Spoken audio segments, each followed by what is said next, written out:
So good afternoon, everybody. Ben Hamilton is my name, and welcome to Hall Wilcox. I would firstly like to acknowledge the Gadigal people of the Eora Nation, the traditional custodians of the land we are meeting on today. I recognise their continuing connection to land, waters and culture, and I pay my respects to their elders, past, present and emerging, and to all First Nations people joining us today. Welcome to Hall Wilcox's inaugural Tech Week. We are thrilled to host you in person and virtually across the country. Tech Week is brought to you by our Technology and Digital Economy Industry Group. This group is comprised of many lawyers across our firm who are committed to providing legal services to the technology sector or those who transact in technology. Over 5 days, industry experts will explore the latest issues in technology, innovation and the law. Across 5 sessions, these experts will discuss the most important and recent issues and trends, such as blockchain and crypto, the consumer data right, the outlook for mergers and acquisitions in the technology sector, and how corporate and government leaders can use technology to innovatively solve problems and drive change. Tech Week brings together high caliber representatives from government, consulting firms, private and public sector, who will offer valuable insights to attendees on this dynamic and evolving area. Before I introduce our keynote speaker, I just want to say a big thank you to all of our panellists. We're grateful for your engagement and involvement and are excited to hear from each of you over the week. We are very fortunate today to be joined by our keynote speaker, the Honourable Victor Dominello MP. Welcome. Minister Dominello is a senior minister in the New South Wales Government and has held various portfolios over the last decade, including Aboriginal Affairs, Innovation and Finance. In 2019, he was appointed the inaugural Minister for Customer Service, and in 2021 was also appointed the inaugural Minister for Digital Government. Mr. Dominello is here today to discuss, among other things, the way technology and digital economy presents opportunities for government to provide better customer service experiences for citizens and what individual businesses can do to assist. Following this keynote, the Minister will also be joining our expert panel to discuss how data and innovation can benefit and influence the economy. Unfortunately, the Minister will have to depart for a Cabinet meeting halfway through our panel discussion, so let's welcome to the Minister to the lectern now. Without any further ado, please welcome Minister Dominello. Thank you. Thank you. Thank you. Well, thank you very much, Ben. Can I also begin by acknowledging country and pay my respects to elders past, present and emerging. I'm looking at my time and looking at your run sheet, and it's got here, Minister finishes keynote at 1:30. So I apologise. I've been rushing off my feet all day. So I'll try and keep this to about 7 or 8 minutes. Is that okay, Ben? All right, so my synopsis is, when I started government, governments typically run in silos. Like any big organisation, we just not designed around putting people first. We are designed around being the centre of the universe, and we expect people to evolve and revolve around us. Apart from Mark Lenzer, who I know is in the room. Mark's great. Thank you for joining us, Mark. So what we've tried to do is flip that on its head and said, look, government really needs to evolve and revolve around the individual, around the customer. And people say, hold it, why customer? Why not citizen? Because refugees are not citizens and they deserve quality service delivery. Because tourists are not citizens and they deserve quality service delivery, because visa holders are not citizens and they deserve quality service delivery, and that's why we called it customer. Now that has been a fundamental shift, and that's led to the creation of the Department of Customer Service. Now there are a range of digital products that we are rolling out, whether it's the digital birth certificate, you've seen digital driver's license, the first aid certificate that's going to go on your phone. There's a whole lot of things, the digital twin, the health app. There's just so many products I can talk to. But let me just say very quickly that all of these digital products are going to come to zero unless you build trust. Because I might know you. We'll have a coffee together, Natasha. We'll have a coffee together. We'll share stories, and there'll be a degree of empathy building and a sense of trust. So I can trust you. But if you're on the internet and you're an avatar and you're halfway around the world or in the metaverse, how do I trust you? So digital products require trust at a level that we've never seen before. In my view, the trust comes in three forms: the who, the what, the why. Who is about who you are, insert digital identity. Now we're moving fast on that front. There's already MyGov. Australia Post have got a form. We're rolling ours out in a prototype very, very soon. So watch that, New South Wales ID. And that then protects your fundamental credentials, whether it's your driver's license, your passport, your birth certificate, because those were never meant to be true identity documents. They're just credentials. But with an ID, you protect all the personal information that's contained in your credentials. The second thing is the what. What are you authorised to do? Are you a builder? Are you a banker? Are you a lawyer? Show me your credential. Don't show me a PDF because I can mimic that in 5 seconds. Show me that it's real, it's paid, it's up to date. Show me your micro credentials, whatever it is. That is critical, and we're rolling that out again in an education wallet that you'll see soon. The very first thing that will go in the education wallet in the next few months will be first aid certificates, and then HSC by the end of the year in pilot, and then just build it up. Hopefully law degrees and the like in the not too distant future. And then the why. The why is around why are you trustworthy? Why do I trust the services, whether it's a legal services or what that you're providing? The why is about you respect my privacy, you respect my data, you respect my security, you're inclusive, you're sustainable. You'll form your own metrics as to why service delivery is trustworthy. Now, what does it look like in terms of emerging tech? The big thing for me, if I had to put a stake in the ground for the decade ahead, and we will hopefully be by the end of the decade, it's around empowering the individual. So, a lot of my narrative over the last 4 or so years has been around the customer. I'm pivoting a bit these days, or nuancing a bit to the individual, because we're seeing that there is that schism in the world occurring between autocracies and democracies. And in democracies, it's the power of the individual that strengthens our democracy. And what we're seeing at the world level is the Web3.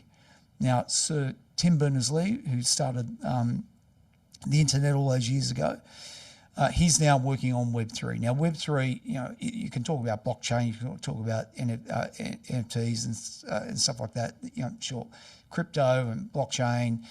They're the buzzwords and things that people understand. But Web3, in terms of its heart architecture, is about empowering the individual with data and control over their data. And if you empower the individuals in democracies, you empower and strengthen democracies. And that's why we all have to be there, whether we like it or not, and I like it, we need to be there. How does that play out? For example, one of the products we're rolling out is a health app. Now, right now, the design really isn't around the individual, the patient.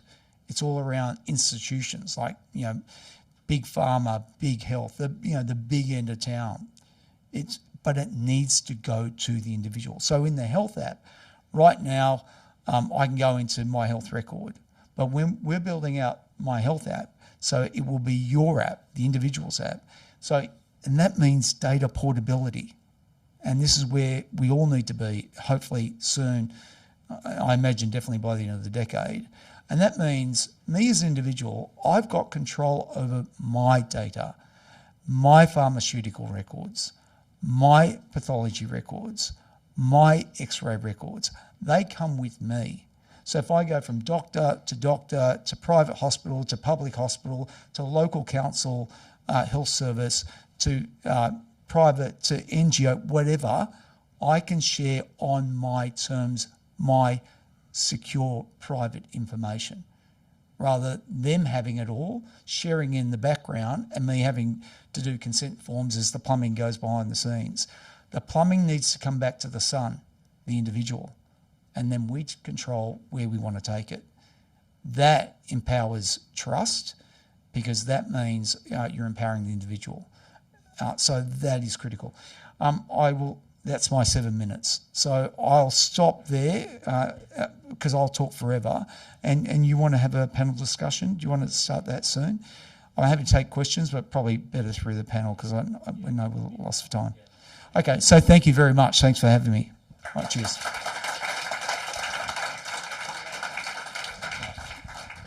Thank you very much, Minister. Much appreciated. So we're just convening our panel now, and I'll hand it over to John Gray, partner, my colleague and partner, to facilitate the panel discussion. Okay, well, Minister, that was a fantastic, if not truncated, speech. There's so much packed in there, ladies and gentlemen, and there are so many threads I'd like to pick up on, but trust is important. You've made that point, and yet 3 million customers in New South Wales have downloaded the digital driver's licence. 4.1. 4.1 has gone up since I did my research. And now, a recent milestone, you're going to tell me this number's low too, 100,000 people are now signed up to the digital seniors card. Yes, that's about right. Yep. So the trust at the moment is not an impediment to people engaging with government digitally. No. What do you put down? What do you put this down to? The willingness of people to interact with their government digitally. I know Service New South Wales gave us a great example of moving from a paradigm where you sit on a vinyl chair in a dusty office waiting to be called up to get your driver's licence. Is it that positive experience of what you've done already, or is it a COVID thing? But people seem to be very willing to engage with government at the moment, digitally. It's a great question, John, because before the pandemic, we got to about 25% download in relation to the digital driver's licence. We're now at about 75%, so just a quantum shift. And when you look at the pie chart, it's not just the millennials or the Zoomers that are coming on, it's absolutely everyone around the pie chart. It's equally distributed. I put it down to a number of factors. The first is that throughout the pandemic, Service New South Wales was front and centre, but not just front and centre digitally. They were front and centre in terms of the EQ, in terms of the service centres, and that is a critical part of it. People trusted the service delivery through that arm. And then obviously through the pandemic, we were rolling out more and more products. And again, they were good quality products. Yeah. Sure, some things may have been a bit clunky at first, but we rapidly evolved in terms of improvement. So I think when people trust a product in terms of its service delivery, then that ingrains trust. If I've got and we've seen it, a contra is the feds in relation to the COVID Safe app. Yeah, the COVID Safe app, and then there was the Border Force. Border Security, whatever it was, that app, that was hopeless. I used it. It was just terrible user experience. Even the My Health record is not a really good. MyGov it's just a terrible experience. But once they improve that, then you watch how many people will trust it more and therefore adopt it more. Okay. Now look, I'd like to talk about the digital ID. And a key design feature is decentralised credentials. Spot on.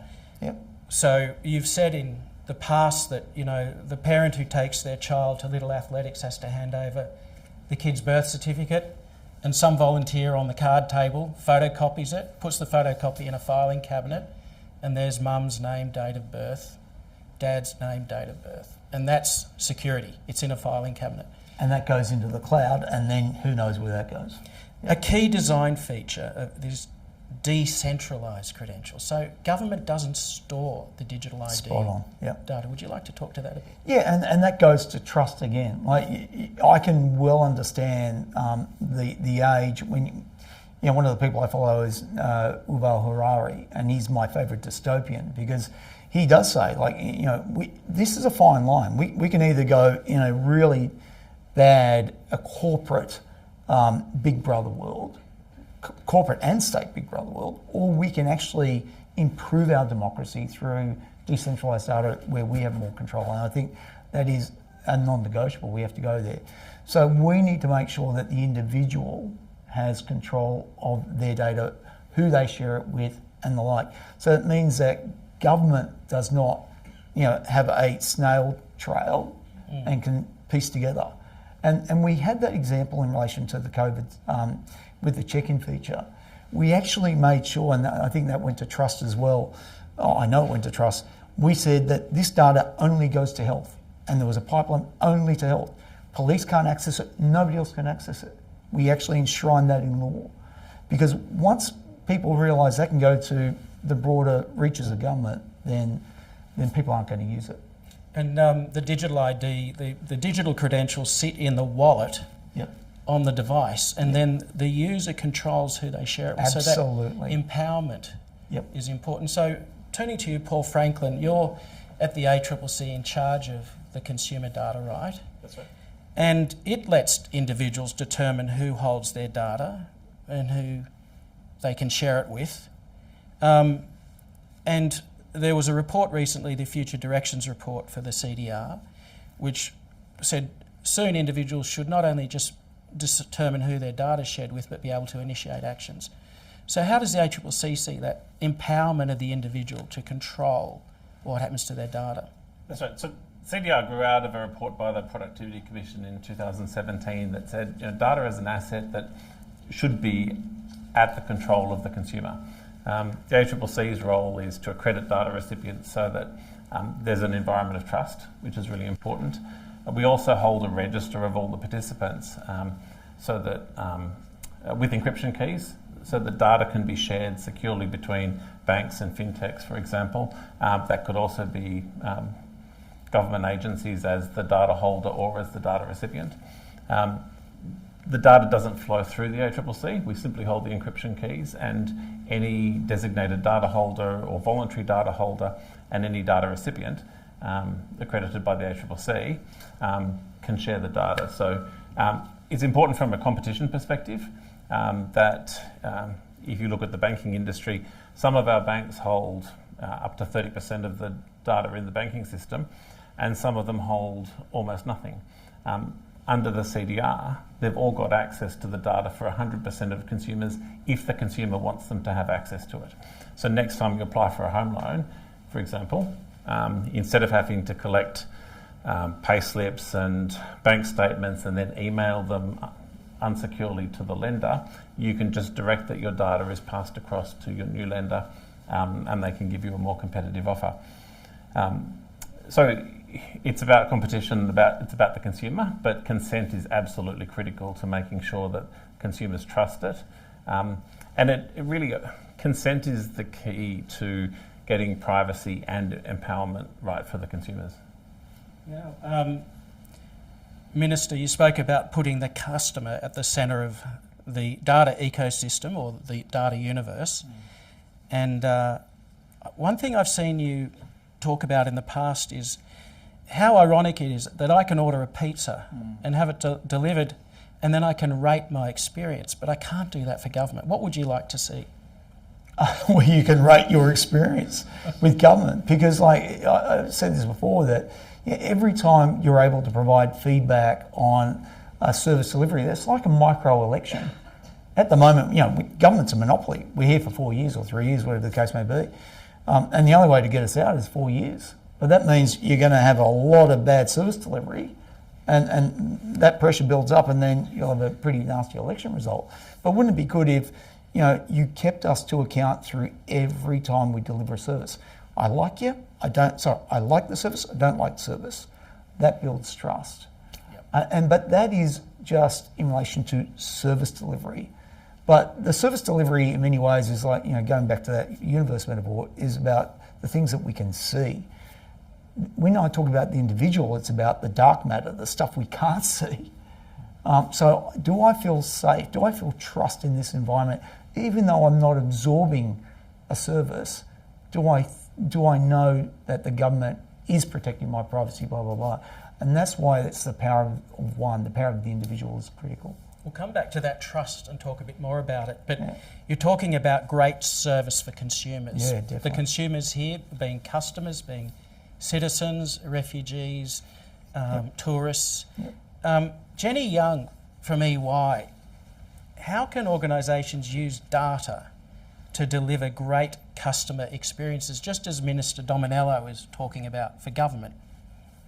Yeah, it's absolutely central, always has been, of course, but I think with consumer data rights and digital identity, there should be a lot of realistic optimism, as I term it, around organisations and how they can provide better service, right? We need more collaboration between public and private sector. We need more collaboration between agencies and between corporates around that ambition. But, with CDR, my encouragement is that people think beyond the compliance lens and think about what's possible in terms of the growth opportunities to deliver great service and what innovation can be driven around those data sources, right?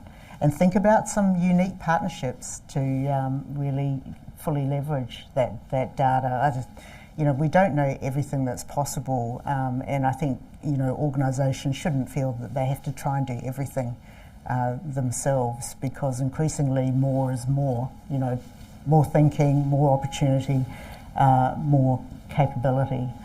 So I think it's a very, very rich territory, especially as we drive more trust and allow that data to be shared and use that data appropriately. Minister, you've spoken about the importance of trust, and even to the point of saying it's essential for a healthy democracy.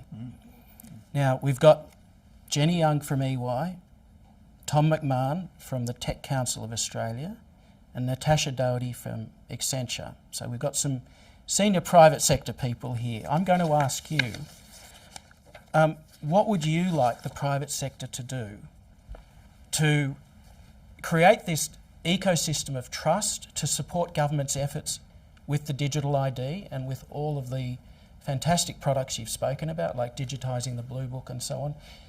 What would you say to the private sector to help government on this journey? Well, it all comes down to leadership. So, it's thought leadership from leaders such as here. So to talk openly about what the future looks like around digital identity and like, not saying that everything's a bed of roses, but to saying, it's not all doom and gloom either. We need to embrace this, but with guardrails in place. The more we have thought leadership in place, the more we build that momentum for change. Okay, now I'm very conscious that you do have a cabinet meeting shortly. Coming back to trust, you proposed a real-time trust barometer, which is a bit like ratings at S&P and Moody's. Yeah. And you said once, if we value trust in government, why wouldn't agencies measure the trustworthiness of government to assess the likelihood of quality service delivery? Would you like to elaborate on that? Well, I've actually got a prototype on my phone, and the agencies probably don't know I've been working on this for a few years, but look, I just think if you were to, again, measure every service by thumbs up, thumbs down, happy, not happy, and then you aggregated all those services based on agency, et cetera, and then you had a weighted score, i.e.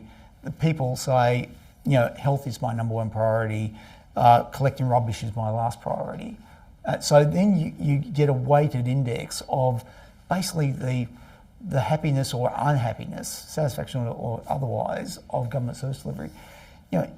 If governments made decisions around that, around service delivery, then they're more than halfway there.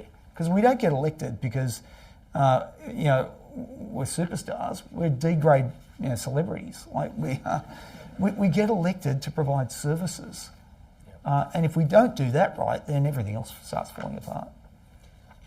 Okay, my final question, Minister, because I am conscious of time, and I would like to give the panel the opportunity to have some reflections on what you've said, but New South Wales leads the country in the digitisation of government. I think that that's an acknowledged fact. And you've led the government in the digital transformation. I'm a part of the team, yeah. Very modest. No, true. True. But Estonia leads the world in digital government. So it's said. So they say. Okay. They say. The jury's out on that. I've been there. They're very impressive. They are impressive. So what can we learn from them, or indeed from any other nation in digital government? And if you don't want to answer that question, let me put it another way. What would you tell other nations about how to go about digital government? Leadership. Honestly, that's why it's so important that leaders in this room continue to push the envelope and to push the narrative. Because I'm in a cabinet where, seriously, people think I've got two heads. If I talk about homomorphic encryption, they honestly think I'm from Mars. I'm there with Elon already. So, we just need to make sure that, leaders in this space continue to push it. Because that's what, it is all cultural. It's not technology, it is all cultural. We put people on the moon 50 odd years ago. You can do pretty much anything with technology. It's this thing here and this thing up here that stops us. So if you've got great leadership that's prepared to take, as Martin Stewart Weeks said, informed risk or educated risk through pilots and the like, I think it's quite frankly the only way forward. Paul, back to you again. From the ACCC perspective, do you see potential areas of connection between, say, CDR and state government digital initiatives? Definitely. CDR already has available information about more than 99% of the banking customers in Australia for virtually all products. So, anything that the state government might want to see about a consumer's bank account with their permission. Say, for example, if you're applying for a relief payment and the government wants to verify that you really are the owner of that account, then the data is available in a manner that can already be secured surely. So, there might also be plenty of data sets that are held by the New South Wales government that you could choose to make available for the benefit of all the participants in CDR, ultimately to serve consumers better. So I think there's huge opportunities, and ultimately it's about the digital economy. Are we growing an economy that serves Australians well, and that delivers not only benefits for individual consumers, but also that moves Australia forward? Minister, I'm sure your minders are going to give me the wind up. So I can feel the phone. You can feel it. Yeah. You've done us a great service. You've informed us. You've engaged us. You spoke about trust. Its importance for democracy, placing the customer at the centre so that government revolves around the customer, not the other way around. You spoke about empowering the individual to control their data. You spoke about the need for leadership. We spoke about the digital identity. And how that can be used to deal with fraud. We didn't even get onto that, but an important element of this trust equation. So there are so many things that you're driving through government, the health app, the digital blue book, digital birth certificates. We're privileged to be acting for your department and helping you on that journey. And we've all been very privileged to hear you today. So thank you very much. Oh, thanks for having me. I'm sorry for the truncated time. Thanks, mate. You give me thanks a lot. Oh, cheers. Thank you.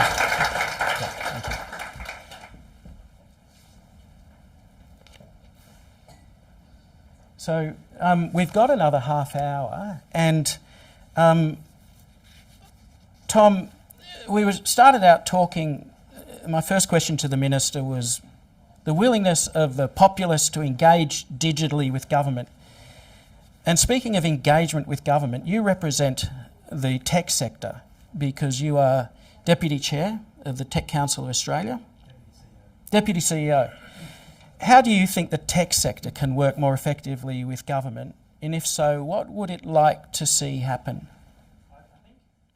A really interesting aspect of the Minister's remarks was around a sort of unspoken aspect of it, I think, is about the importance of competence. The reason that they've had such strong adoption, I think, and as you pointed out, New South Wales has played a really strong leadership role in digital government, is by making stuff work properly. Like, I think that is actually the bare minimum that you need to be able to do. The minister referred to a couple of examples at the federal government level that perhaps weren't as successful, and how that works against trust. And I think we've also spoken about the CDR regime. I think one thing that we would love as the Tech Council is engagement with government at an early stage, so that where they have policy intent, that we want to achieve this thing, we can have discussions about how you go about doing that in a way that'll actually work. We've done a large amount of opinion research with everyday Australians about their views on trust of technology in government. And one really interesting thing that comes through in that research is that Australians are sceptical about government's ability to implement digital policy, and that's not because of a broad level of distrust in government, but it's because they themselves don't have a strong understanding of technology, and they assume politicians are more or less like they are. And I think that's probably accurate, right? And so what we would love to see, and I think there's been a change of government federally, and that provides a great opportunity to do that, is to make sure that we're engaging with government on the how, as well as the what and the why, which I think will allow us to make sure that when we bring in new regimes such as the CDR, that they're done in a way that's actually going to work. Natasha Doherty, MD of Accenture Australia, an important client of the firm. You're an expert on data analytics, having been a senior data collections officer and a health economist. Now, as I said, MD of Accenture Australia.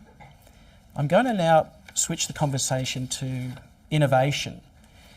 The economy is at full employment, and we have not shifted productivity significantly in the last decade.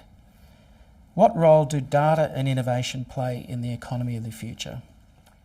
Well, I think it plays a really critical role, and I think what I see is that we're at a tipping point in our economy right now, where I think as organisations, we'd all be feeling it in terms of being able to fill the gaps that we've got and the talent war that we have across the economy in a variety of different places.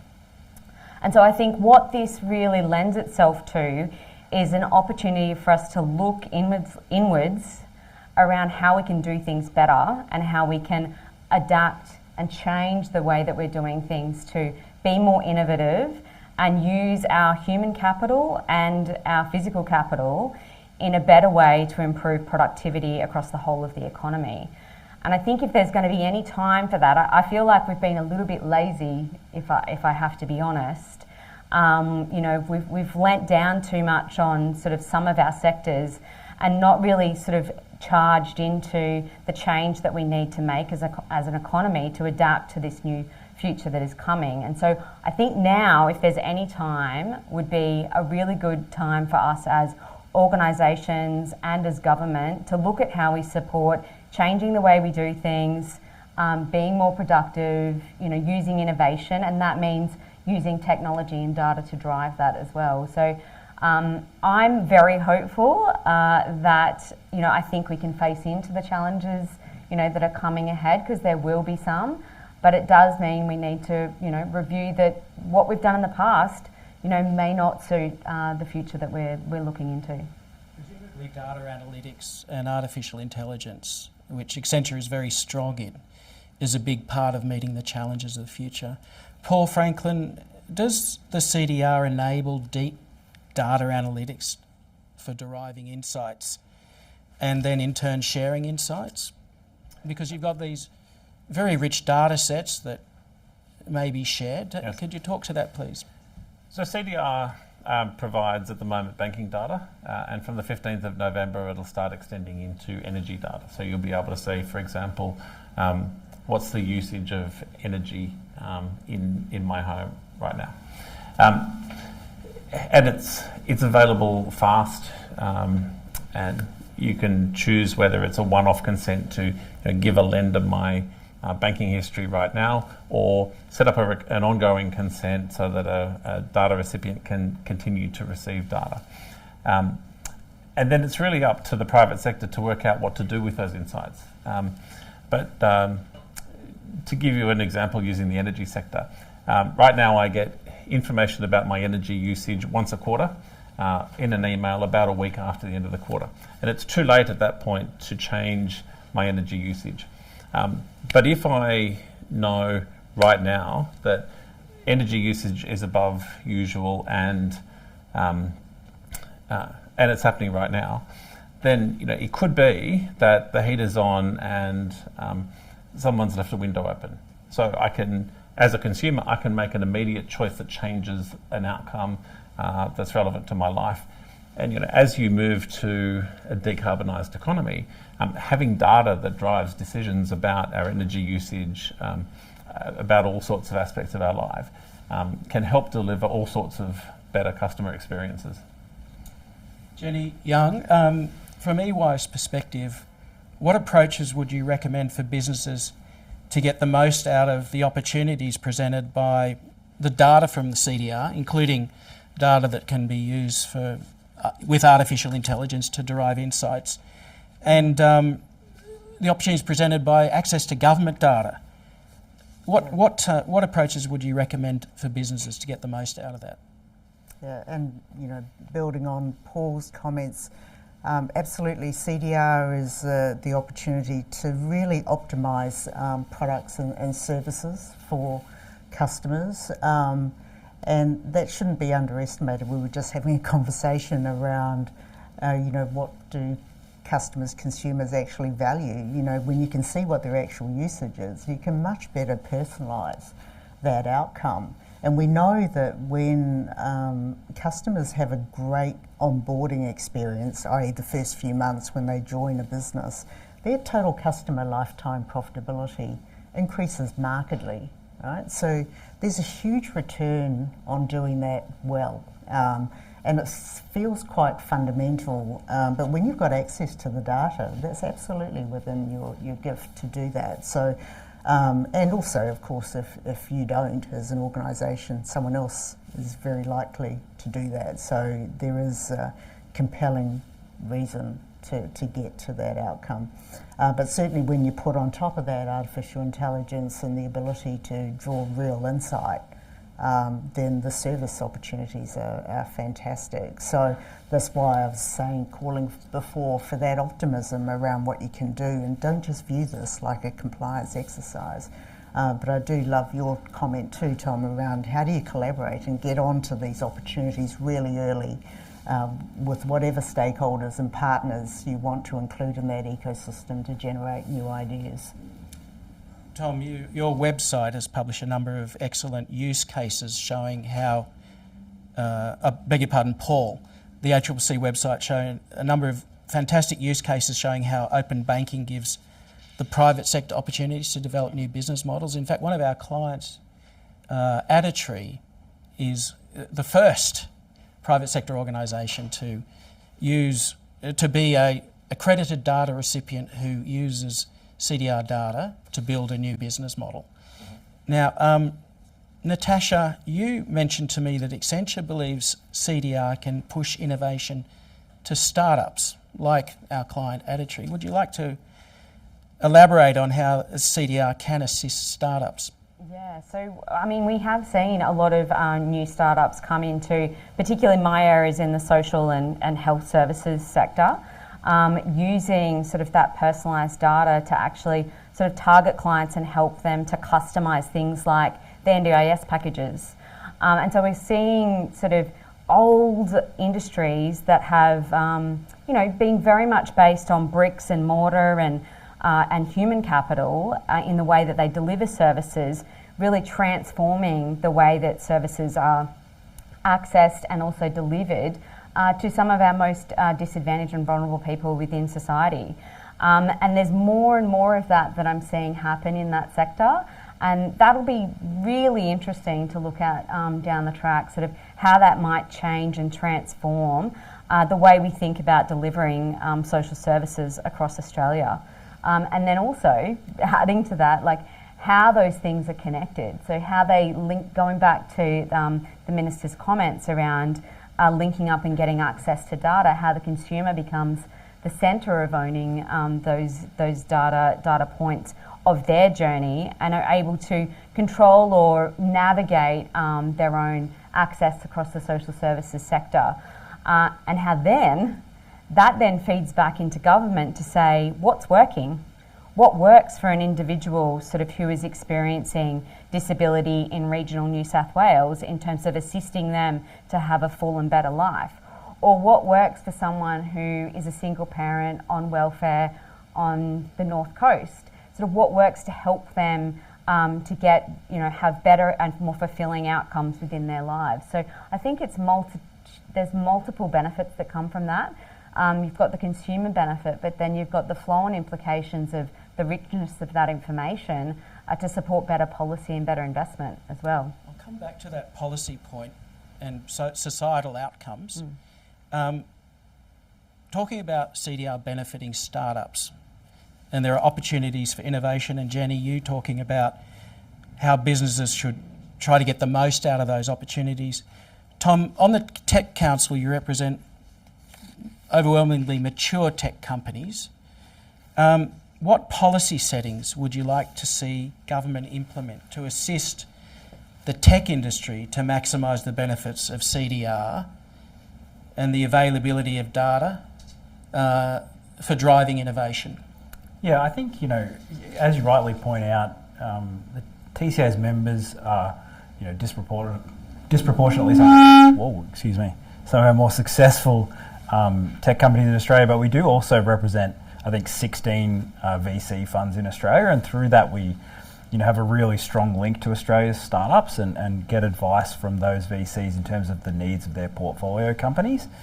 And, for things like CDR, which we sort of noted in a recent submission on the topic, it means having a willingness to evaluate how things are going from an implementation perspective. The advice we've received from a number of member companies is that the CDR regime is really challenging to work with. While of course all of the compliance arrangements that are in place are there for a good reason, I think having a degree of humility and an ability to re-examine how things are going, I think is really important. So what we'd be looking for from government and from regulatory agencies is that willingness to listen. People are always willing to listen in the abstract until the feedback is not what you want to hear. And so, we want to be that trusted partner. We can have those discussions behind closed doors. It need not be that we're beating you up via the media, but I think a willingness to kind of, evaluate how things are going. Are these working for new companies that don't necessarily have the regulatory expertise to engage with, sophisticated regimes? Because we don't want to end up in a situation where new and innovative companies can't access these opportunities that exist to improve outcomes for consumers. Paul, do you think the CDR is well understood, not just amongst individuals who are empowered now to direct their bank to do something with their data, but amongst the business community? Well, we'd certainly like it to be more. We've accredited 32 data recipients, and there's another 30 or more representative arrangements in place, but there's definitely a huge opportunity for more data recipients. And part of the ACCC's role is to support prospective data recipients to go through the accreditation process. I think one of our successes is that we do have some genuinely small startup organisations who are building businesses from scratch off the back of the consumer data right, and equally we have some of the largest companies in Australia also accredited. So. But I think it's there's definitely many more organisations we'd like to get out to, and anyone in the private sector who wants to learn about CDR, I think it's definitely worth the investment to find out about it. Contact the ACCC. Go on the website, which, as I've said, is very, very informative. Fantastic use cases. Yeah, Jenny. EY, you sent me a fantastic research paper called the Global Future Consumer Index. And it tells me that 38% of Australians plan to use telehealth channels to access medical care.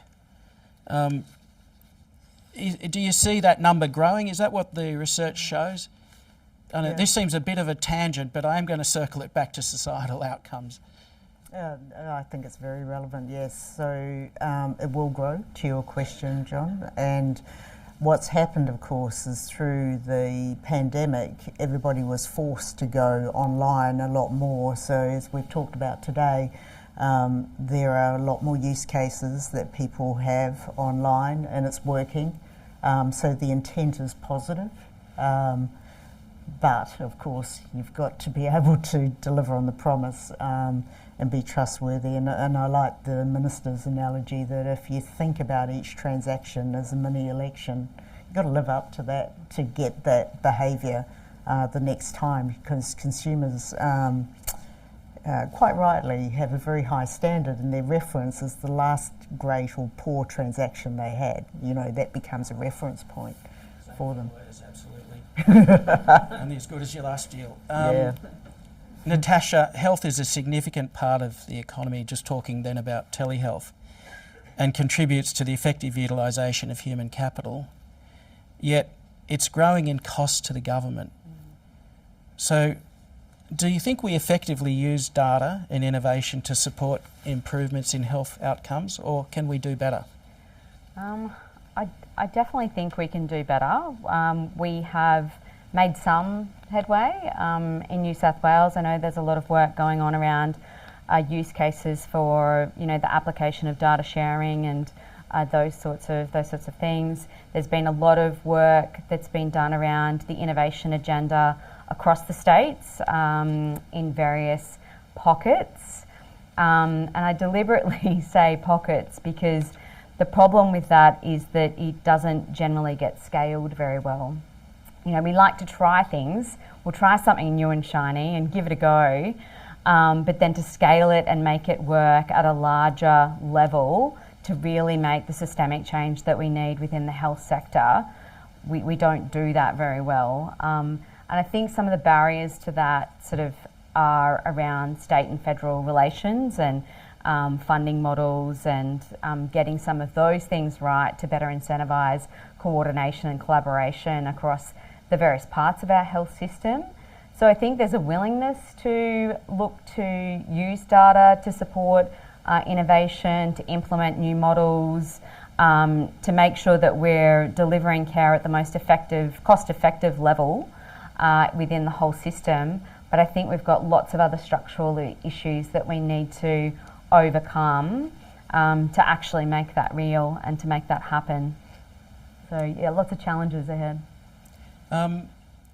Paul, the Future Directions report that was presented in early 2021 notes how the future development of CDR should enable consumers suffering hardship to find more effective help. So again, looking at, as Natasha's just spoken about, the potential societal payoffs in terms of improvements in people's lives, in particular health, but across the board. Would you like to elaborate on that observation in the Future Directions report, that CDR can enable consumers suffering hardship to find more effective help? So I think there's a couple of really useful examples there. And one of my favourite uses of CDR at the moment, there's a debt reduction charity that's sponsored by the major banks and some other lenders and supported by the Australian Banking Association called Way Forward. A consumer who gets into sort of deep financial trouble and can't afford to repay all of their debt can go to Way Forward and ask for help to try to restructure their debt. And that organisation is planning to use CDR data to get access to the information about the customer's financial situation so that they can faster put together a package to help the customer out. Now, if they can reduce the time from the initial meeting to when they've got a package available to help the customer, that can reduce the period where that vulnerable customer is going through really significant traumatic stress. So I think that's a great example of what you can do with CDR data. You know, there's a couple of other things too. Lending decisions are an obvious use case for CDR data. But if you can use more data to arrive at a better lending decision, you could potentially reduce the number of customers who get into trouble to begin with. So, you know, lending decisions that don't lend too much money to customers who can't afford it. And I think, you know, broadly speaking, you can think of the benefits of CDR as you can do things better with better data. But you can also do better things. And I think the challenge for data recipients and for the private sector economy is, what are all the things you could do to give a better customer experience for the data? And it's not about extending inappropriate credit. It's about making the right decisions about how to help customers. And Natasha, what do you think is the role of government in delivering on the promise of innovation using data to enhance our lives and support a new economy? I think it's really important. Government plays a vital role to enable the application of data to support new ways of doing things, developing new products and new companies and those sorts of things. But I think there's also, I want to go back to what I said at the start, I think we need to step up as business into that. Government has been playing a pretty decent role in this space for a really long time to support innovation and to change the way that they're working in terms of access to data. I think it's now sort of time for business to step into this and really sort of embrace some of the things that government is trying to do. Like the Minister pointed to in terms of, talking about the positive narrative and, looking for new investments that we can make as big organisations and small organisations and startups to step into this new way of working.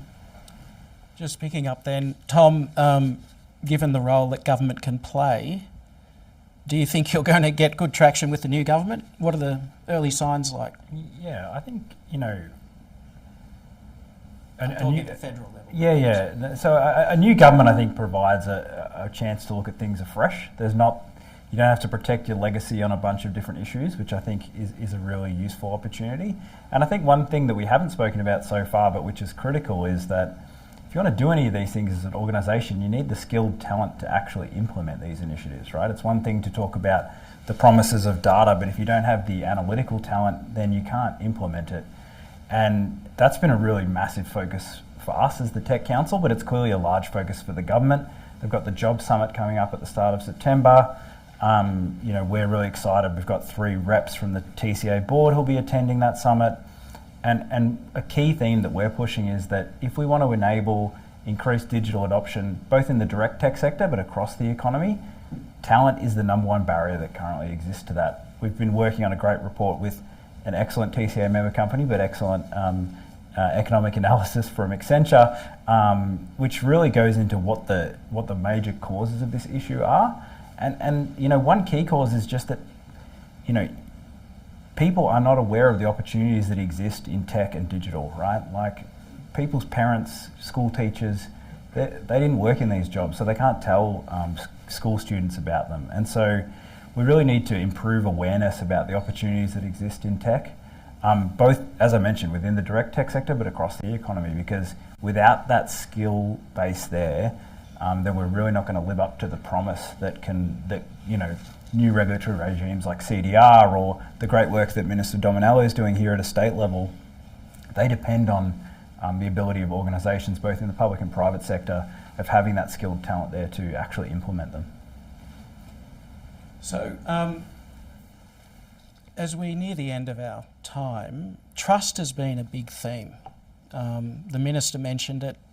Really, it was the core priority, I think he outlined, for use of data for good societal outcomes and for innovation, not just by government but in the private sector. And Jenny Young, your Global Future Consumer Index shows that coming out of the pandemic, and this is a survey of thousands of respondents, not just in Australia but globally across many countries, and you can talk to that. But consumers' anxiety about the security of their data and presumably perhaps a concern about trustworthiness has been heightened. Paradoxically, over half the people you surveyed in Australia said they're still willing to share their data to get a better service, whether it be from government or private sector suppliers of goods and services. Why do you think trust is so important at the moment in the digital or the data ecosystem? Yeah, thank you. It's trust has always been important, but it's really important to understand why it's got a heightened level of priority at the moment, because we've obviously been through a major shock through COVID, and the research that John references shows that 48% of Australians have reassessed their values and what's important to them. You think of it, reassess their values and what's important to them. That doesn't happen unless there has been a major trauma in society. So pandemics and wars, will be in that territory. So the outcome of that is that we're generally very, very anxious. So when you're anxious, you put a heightened level of importance around trust, trustworthiness. So that can go in either direction, right? You deliver a trustworthy outcome, you treat the data properly, you're secure around the transaction, and it's easy, then brilliant. If it goes in the other direction, that has quite devastating impacts on the relationship.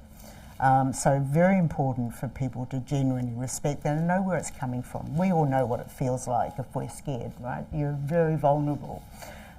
So I think it's important to recognise the importance of trust and that currency, and why we talk so much about that, and the opportunity to be trustworthy and deliver that very well. So, how we carry the data, how we respect that data as being owned by the customer, and how we use that for good. And the paradox of us being, over half of us being willing to share that data equally is interesting, but that's on the premise that you're going to do the right thing.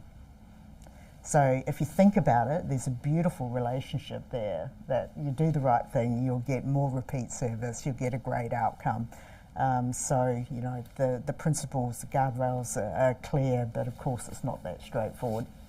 Well, it seems that trust has been built into the design of the CDR. Paul, all data is encrypted. You accredit data recipients who have to meet stringent consumer data standards. Would you like to elaborate? So I think trust's important, but there's this sort of dichotomy from a consumer trust perspective that if you ask them, are you willing to share your data? They often say no, that they've got trust issues. But when you ask them, we might offer you a loan, give us your internet logon and password, a lot of consumers will still hand over their passwords because there's something at the end that they want. And I think one of the interesting things for adoption of CDR is, if you think of it as like a plumbing system for data, no one wakes up in the morning wanting to use a plumbing system. They wake up wanting a shower and a cup of tea. So, CDR very much has to make sure that there is a reliable service available to the consumers, that it always works. But you almost don't want them to care that it's CDR. So long as they just, see the logo pop up and say, okay, I can see that there is a trust mark there, and I can get information about it if I want to. But generally it's really about having the supporting infrastructure in place, the right regulatory regime, and then ultimately it's up to data recipients to provide an experience that works for the consumer. And there are legal rights to support that, but you don't want to rely on that. You want to, I guess that's our role as a regulator, is to make sure, and we do this with the Office of the Australian Information Commissioner as well, to make sure that the privacy safeguards are being adhered to, and that the CDR rules are being adhered to. Thank you very much. We've got about a minute for questions, if there are any from the audience. While we wait for questions, I might just echo Tom's comments that access to talent is a really big issue. But I think the answer is not just about hiring new people with the skills and capabilities.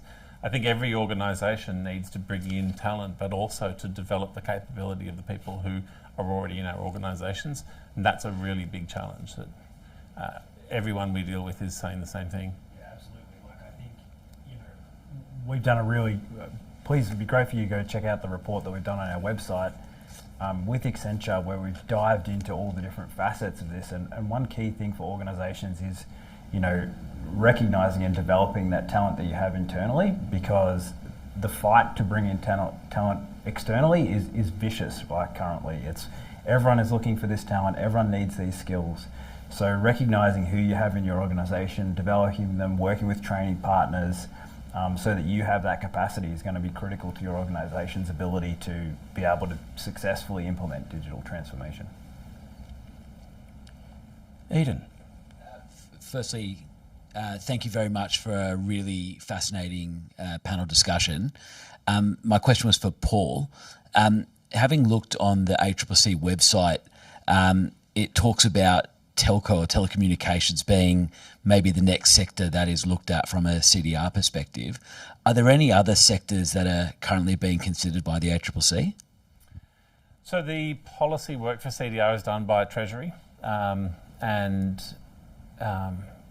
the Future Directions report that came out in 2020 outlines the sectors that have been considered. So the sectors that have been mentioned are banking's live, energy goes live in November, telco is one, and the other is effectively the non-bank lending sector, or the sort of the broader finance sector beyond banking, which could include non-bank lending, possibly superannuation, insurance. So broadly, extending into the finance industry. But the other key thing is payment and action initiation. In the United Kingdom, where open banking began, payment initiation is a really significant part of what drives adoption of CDR. So the Future Directions report recommended that we should have a form of payment and action initiation, which could include things like, you go to a comparison website where they offer you a loan, they open your new account for you with the lender, then they transfer the money from your new loan to the old loan to pay out the old loan and close the old loan for you, all without you having to engage directly with either of the parties. That's a really powerful possibility. Fascinating, but there's work to be done.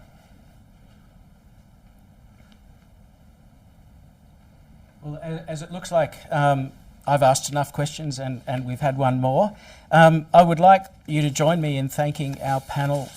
We are incredibly grateful to Paul Franklin of the ACCC, Natasha Doherty of Accenture, Jenny Young of EY, and Tom McMahon of the Tech Council of Australia. Thank you very much.